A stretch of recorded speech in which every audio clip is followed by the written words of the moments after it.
hasigaye igihe kingana gute kugira ngo ukuri kuze hanze kujye ku mugaragaro abantu bose bamenye ukuri? Hasigaye igihe kingana gute? Twavuga tuti ukuri ni Kristo. Iyo udafite ukuri muri wewe ntabwo uzi Kristo. Ugomba kugira ukuri muri wewe kugira ngo umenye Kristo. Ariko ukuri tuvuga hano ni uko kumenya, kumva, gusobanukirwa. Uko kuri rero kuzaza mbere yuko Kristo nyir'ubwite aza.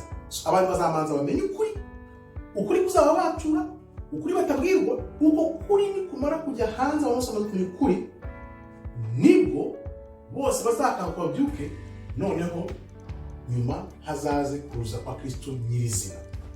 Reka turebere. Ibuka ko satani ibyo akora byose kugira ngo abibye abantu arisenya. Satani arisenyesenya gute? Ibikorwa bye ibyo akora bihabanye n'ijambo ry'Imana. Ni ukuvuga ngo uko satani akora ibihabanye n'ijambo ry'Imana, uko iminsi igenda yicuma niko abantu bagenda bakanguka, barushaho kubona bakavuga bati ibintu uko mbona bihabanye n'iby'Imana itubwira. Bivuze ngo rero igihe gisigaye kugira ngo ukuri kuze hanze gishingiye ku kwisenya kwa satani ubwe.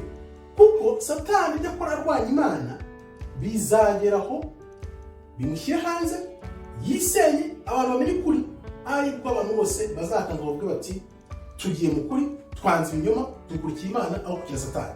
Birumvikana ko hari bazakomera kuri satani n'abazakomera ku Mana.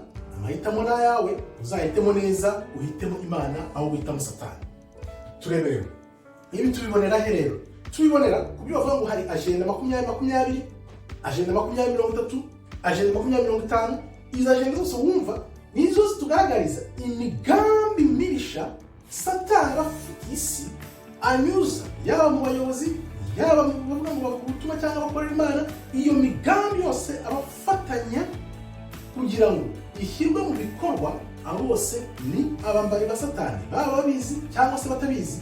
Ariko izo gahunda bafite bagenda bashyira n'imyaka nizo abantu basobanukiwe bumva bari mu n'Imana tugenderaho. Natwe tureba tuti okay, ubwo bari kuvuga ibi, Imana ishaka ibi, twaheraho tureba ibyo barimo, noneho kugira ngo tumenye uko twitegura mbere y'ibihe, kugira ngo izo gahunda zabo niziza hanze zizasange twiteguye, turi mu ijambo amanywa n'ijoro, turyandika mu mitima yacu n'ubwenge bwacu, kuko ari byo bizatwambutsa iyo nyanja y'izo gahunda zabo bafitiye isi kandi zitari nziza.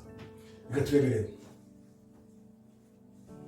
Satani ari gukora ubutitsa, amasigamana, kuko ari inyuma, yasigaye inyuma, ariko azi ko agomba gukora cyane kugira ngo izo gahunda zigerwaho vuba. Bivuze ngo niyo mpamvu ahuze, satani arahuze, nubwo ari inyuma y'ibihe, ariko arahuze, yicaye arimo arakora, kandi azi ko benshi bagisinziriye kugira ngo abapfukirane. Ariko amasigamana satani ari gukoresha ntabwo agendera ku bantu, ahubwo agendera kuri gahunda azi n'umugambi Imana ifitiye abantu, kugira ngo atanguranwe ajye mbere y'ibihe kubw'abantu, kuko azi ko Imana yo ihora ku gihe. Ntabwo rero ashobora gusiga Imana, ahubwo agomba gushuka abantu Imana yaremye kugira ngo aribo yikubira abarimbure batarasobanukirwa. Ariko abasobanukiwe, niyo mpamvu dufata umwanya kugira ngo tubasangize ibyo twamenye, hato abantu bazavuga bati ntabwo twabimenye. Bityo numara kumenya ukuri kwaba ari guto, nawe utangire gushakishirize. Nzi ko uba umaze kumenya ukuri kwaba kumenya gute kwaba ari guto, nawe ubwawe utangiye kumenya ukuri kwawe. Reka turebe rero. Abantu icyo gihe bose bazakanguka, ububyutse bwaratangiye, ariko muri icyo gihe mu minsi iri imbere abantu bose bagiye gukanguka, bakangukira ukuri, babone neza ko babeshe ibyo babwiye byose ari ibinyoma. Ariko ntuzabe warakerewe mu gukanguka, kuko harimo abazakanguka bagahitamo Imana, n'abazaguma mu buyobe bagakomeza kuri satani.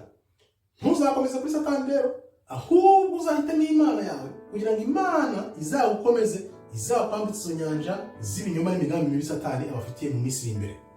Reka turebe rero, hasigaye igihe kingana gute kugira ngo ukuri kuze hanze satani agaragara?